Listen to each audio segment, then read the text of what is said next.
History will remember your names, says Biden in recognizing the January 6 democracy defenders. President Joe Biden sought to honor the law enforcement and election officials who stood their ground against the most serious attempt to prevent the peaceful transfer of power in American history on Friday, as he marked 2 years since the January 6, 2021, insurrection at the U.S. Capitol, a day he has called one of the darkest periods of our nation's history. The ceremony at the White House on Friday acted as an almost visceral finale to a week marked by startling contrasts between a working White House and a House Republican majority in disarray. It provided Biden the chance to draw attention to the extreme threat to the country and its politics, which he still believes to be very genuine despite indications that the fever fostered by his predecessor has begun to manifest itself in more overt ways. Some White House officials believe that danger will act as a literal, though accidental, split screen to Biden's speech. At the solemn anniversary celebration held at the White House on Friday, Biden acknowledged that our democracy was assailed and claimed that the uprising was inspired by misinformation about the 2020 election. More than a dozen people, including elected officials and election workers who rejected efforts by former President Donald Trump to annul the results of the 2020 election, received the Presidential Citizens Medal from the President. These people included law enforcement officers who were hurt while defending the Capitol, a Capitol police officer who passed away the day after rioters stormed the building, officers who committed suicide after defending the Capitol, and officers who died by rioting while on duty. Biden remarked that the individuals being recognized embody the greatest before, during, and beyond January 6, 2021. Since more than 140 law enforcement professionals suffered bodily injuries and countless numbers are suffering from the psychological toll of that day as well, he also noted that the celebration is bittersweet for many people. Your names will be recorded in history. They'll recall your bravery. They'll recall your courage. They'll keep in mind your tremendous dedication to your countrymen, the president continued. Biden did not specifically mention the historic upheaval on the House floor that has prevented Republican leader Kevin McCarthy from becoming Speaker for the past 4 days during Friday's ceremony.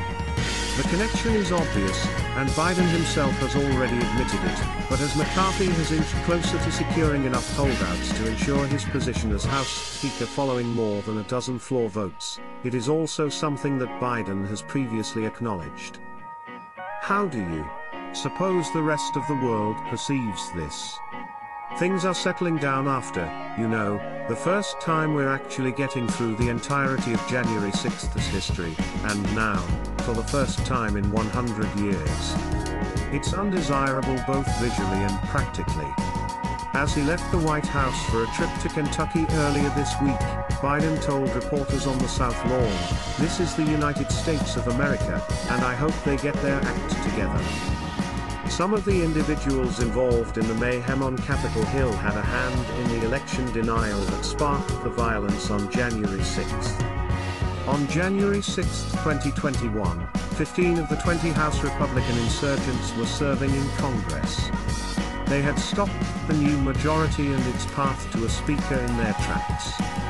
14 of them voiced opposition to the electoral count. The group consists of 5 freshmen. All of them ran as 2020 election skeptics with Trump's support.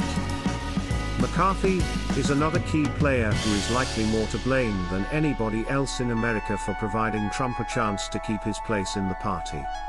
McCarthy is a California Republican who is urgently trying to broker a compromise to lead the majority. It's a challenging but crucial time for Biden, who was horrified, astonished and angry when he saw the events unfold 2 years ago, according to an aide who was with him. People who testified before Congress about their involvement in the 2020 vote certification and revolt, before a House panel rejected by McCarthy and other Republicans as invalid, were among the honorees for the medal. And despite his adamant refusal to participate in the Justice Department's January 6 investigations and his overall unwillingness to offer his opinion on the work of the House committee that looked into the incident, Biden has secretly been closely following the developments. According to those with knowledge of the situation, Biden privately believed that the committee's job completion was an important step for a nation that has lately appeared to be edging closer to the edge of disaster.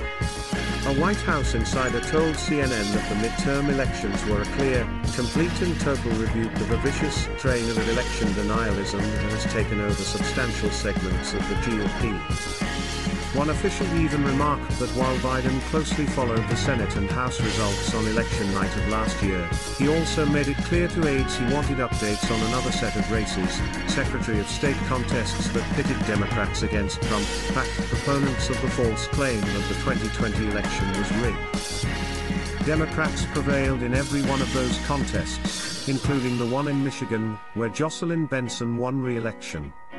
One of the officials recognized for her work to ensure a fair election in 2020 was Benson. Given the situation that the recent events have put Biden in, the contrast is especially jarring. The election outcomes went against both precedent and predictions. Even among most Republicans, the announcement of Trump's third presidential bid was welcomed with a collective shrug, and it has stumbled out of the gate. The underpinnings of Biden's legislative plan are now in place, and most of the important measures that White House officials believe will enjoy broad support nationwide will begin to take effect in the coming months. Privately, Biden is certain that the nation has recovered and the fever has passed. Since November, he has made multiple side comments during speeches in public that allude to the concept. He is aware that he will never win over the most ardent MAGA supporters, but he believes that they represent a distinct minority within the Republican Party. Biden made it plain to close aides even before Trump's weak campaign debut that he thought the former president's hold on his party was waning, along with his importance. Many people have their doubts about it, and Democrats in general are still pessimistic about it despite years of close calls. But when asked about Trump at a news conference following the midterm elections, Biden provided a glimpse into his perspective by asserting that the previous president's political movement remained quite strong. Oh, right. Biden intervened while grinning widely. The violence inside the Capitol 2 years ago was driven by the same forces and people. However, this week has highlighted that despite a view from the Oval Office of clear progress in lowering the country's temperature, the same forces and people are still active, including the man Biden holds personally accountable for the insurrection. The pandemonium on the House floor has had Trump as a constant bystander. He has even gotten votes for Speaker.